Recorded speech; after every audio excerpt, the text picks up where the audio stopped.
Good morning, channel makers. Now, it might not be morning for you watching, but it is for us here right now. And today we're going to be talking about filming in the outdoors, so I thought it'd be great to start out during the golden hour, the most ideal time to be filming in the outdoors. Now, that's the first hour in the morning when the sun comes up, or the last hour before the sun goes down. And because of the abundant natural light, you get some stunning effects on your shots. And the light's coming in at almost every angle, so it makes it easy to film at any angle. Now, it's often not possible to do all of your shooting during these golden hours, so we're gonna be going over some inexpensive and lightweight options to help you achieve great lighting and sound quality, even in less ideal situations. All right, let's jump right into it. Now, today we're gonna be filming on a Samsung S23, but what I'm talking about is gonna be applicable to an iPhone or really any other smart device. I like keeping the camera close to create a narrow depth of field and to get yourself to fill up the majority of the frame so that there isn't much distraction. You can try the portrait mode on Android or cinematic mode on iPhone to achieve a blurring of the background behind you, as you can see I'm using right now. And that does help to keep the audience focused on what's in focus, instead of being distracted with the things that are in the background. Now, when you're sitting stationary, it makes it much easier to manipulate the natural light that's coming in, either by diffusing the light that's coming down or by adding filler light to fill in the shadows. Now, the easiest way to get diffused light is to actually look around for it. Oftentimes in the outdoors, you can find a shady area, either under a tree, under a roof covering, something along those lines. And that's gonna give you a more even tone of light. It's gonna decrease the severity of that natural light coming in, and instead you're getting the light bouncing off all the things around you. And it turns out a much more even tone. Now, something to be careful of though, is that your background isn't overexposed. Right now I'm having a tough time here getting myself lit up enough to not have a blown out background, but it's a relatively decent balance and you gotta work with what you got in the outdoors. Now, for gardeners, you might have a greenhouse or shade cloth that you can record under. That's gonna give you that natural diffusion and also put them in the environment. If there's a green hue to your greenhouse and there's a green hue to everything underneath it, it might add a cool effect that helps immerse the audience. Now, if you're a hiker or a travel vlogger, you might be looking for shade or roof covering that'll give you that same effect. Now, when filming in the outdoors, you have to be ready to take advantage of ideal moments and locations for the natural light to work well for you. Now, if you have a particular framing in mind that doesn't offer shade and the time you're filming doesn't offer any cloud cover, we have some simple solutions for you there as well. I use a Neewer 43-inch 5-in-1 reflector diffuser kit that costs around 30 bucks. It packs up in a small carrying case around 15 inches in diameter and 1.5 inches thick. That makes it quite mobile. Having a stand for it makes the setup easier, but much less mobile. But that might not be an issue for you if you're filming close to home. Without a stand, you can use a reflector to bounce light back up into the shaded areas and experiment with the different reflector colors to see which works best for your skin tone environment. Now, there isn't really a one-size-fits-all recommendation for when to use these, so you just gotta try it out. Now, you can lay a reflector on the ground or lean it up against something to create a clamshell effect to help light the shadows that you get from just overhead light. And as long as you have something to lean the reflector up against, you won't need a stand. Diffusers can be used to soften the incoming light and spread out the light.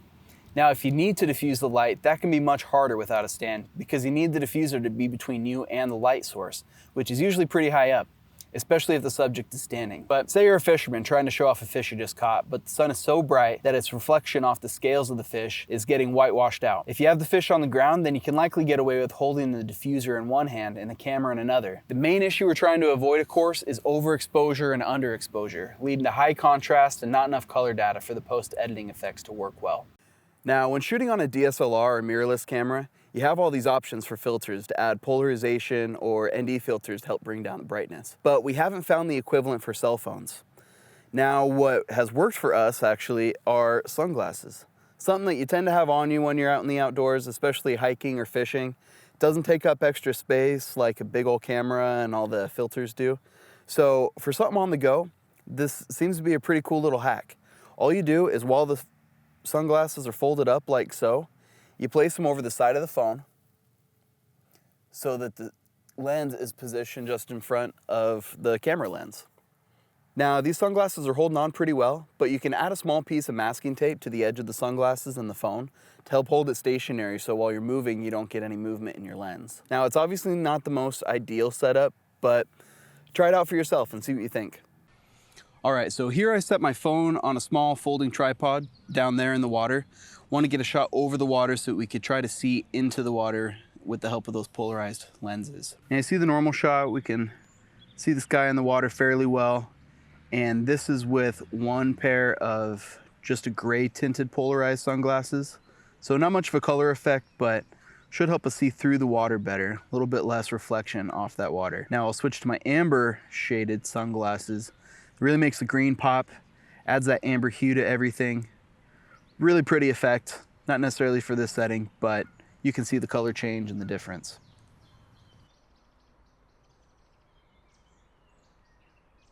All right, now to filming on the move. Now for all you hikers and travelers out there that have tried to get good footage with just your cell phone in hand while walking, you know how difficult it can be to get a decent shot.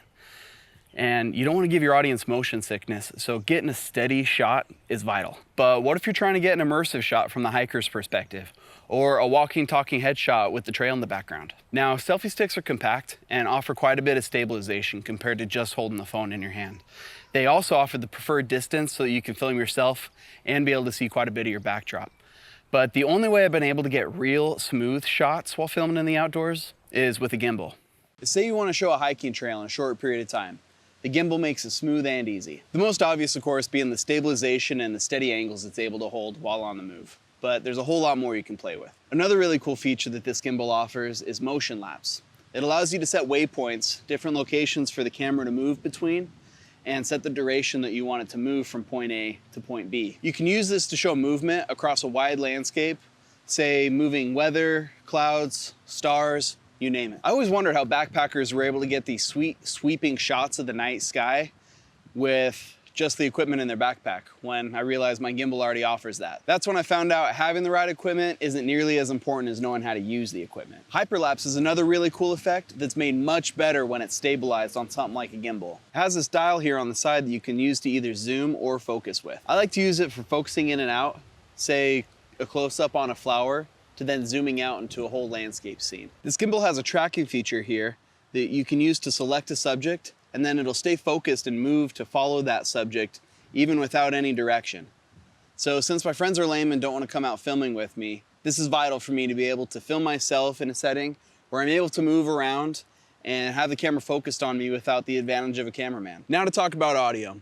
Our phones do a pretty decent job capturing the ambient noise around us, as well as our voice, as long as you're facing the camera and you don't have to move very far away. But what if you're making a fishing video where your phone is set up down the shoreline a ways? Or if you're actively showing how to do something that requires you to turn away or move away from the camera at times? That's when I would recommend getting a lavalier microphone. These are small remote recording devices that you can clip right onto your collar, so it really only gets your vocals and not nearly as much the ambient sound around you. It allows you to move further away from the camera without relying on the camera's audio to pick up your vocals. You'll find it helpful when editing your videos to have two separate audio files, one with the ambient noise around you and the other with just your dialogue on it. Because then you're able to level out the levels between the two of them, so you're able to hear yourself well enough while still immersing the audience with the sounds around you. I am sure we've all seen or heard videos before where the audio is choppy and it makes it really hard to watch. These things are a bit of an investment, but absolutely necessary if you hope to get high quality audio with your videos. They're small and lightweight, so it makes them easy to pack and keep on you. You can use a foam or dead cat cover on this microphone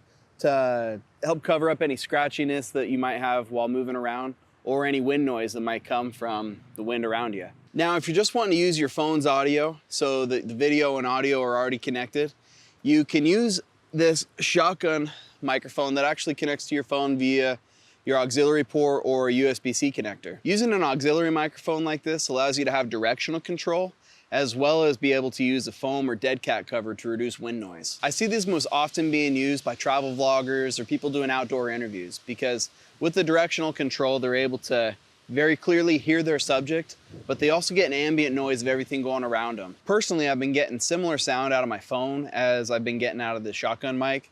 So the setup that seems to work best for me is using my phone's microphone for the ambient noise and my lavalier mic for the subject's vocals. And the most important tip for filming in the outdoors is to have fun out there.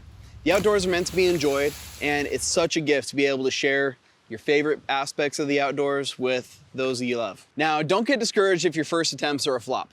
Mine sure were. It takes a while to figure out how to get the right shot. Down in the comments, let us know what your progressions looked like and what you've learned along the way. I'm sure it's going to be very valuable to everybody else that's just learning, and we can learn from each other. So keep learning, keep trying, keep improving, and keep watching. Now, this has been Jake here with Channel Makers, and we hope to see you again here soon. I wasn't hoping to be filming in the rain, but whatever. Just roll with it.